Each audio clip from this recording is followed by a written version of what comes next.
Xwe di damezrandina Rêveberiya Xweseriya Bakur û Rojhilatê Sûriyê 2018 di biryara em bêjin vekirina vê ofîsê vê nivîzgehê gobê vekirin hat dayîn.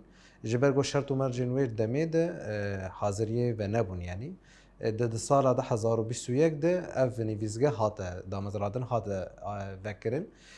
Xebat û kar û xebatê me di astên hemû saziyên Bakur û Rojhilatê Sûriyê de wek deste û ofîsên Rêveberiya Xweser dihat girtin. Xebatkarên tê de hevserokên van desteya de perwerde vî rengîn dibû.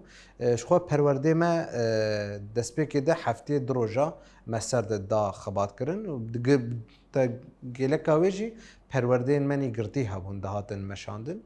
Yani heta ana me heft heşt perwerdeyên em bêjin wilo demdirêj girtî ji bona hemû rêveberiyên saziyên Rêveberiya Xweser me vekirî. Heta roja îro jê ev perwerde berdewam in yanî. Ji xwe di salê 2023 û 24 û ev îsal 2025 ev vê sê salê dawî de jî me bi dest vekirina ofîsê xwe nivîzgehê xwe li hemû herêmên Bakur û Rojhilatê Sûriyê de vekiriye. Herêma Cezîrê, Dêr Zor, Reqqa û Tebqa û herêma Furatê.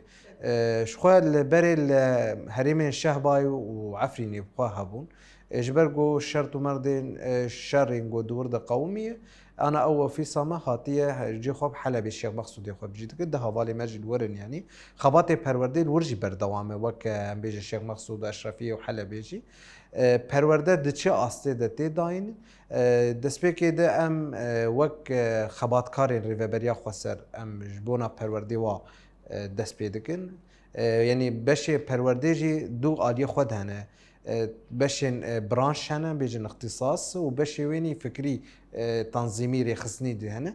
Ji ber ku insan mirov bê rêxistina û em bêjin bê rêveberî nikare di nava Rêveberiya Xweser xwe bicî bike yanî xwe rêxistin bike.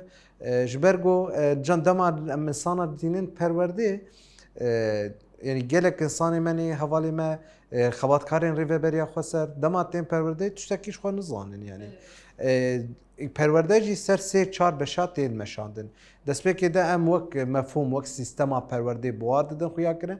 Di aliyê xwe din jî perwerdê di aliyê jiyanê de jî em buwar didin nasîn û pişt em derbasî meselên em bêjin derzên wanî ku tên serdanî dan dirê perwerdadê.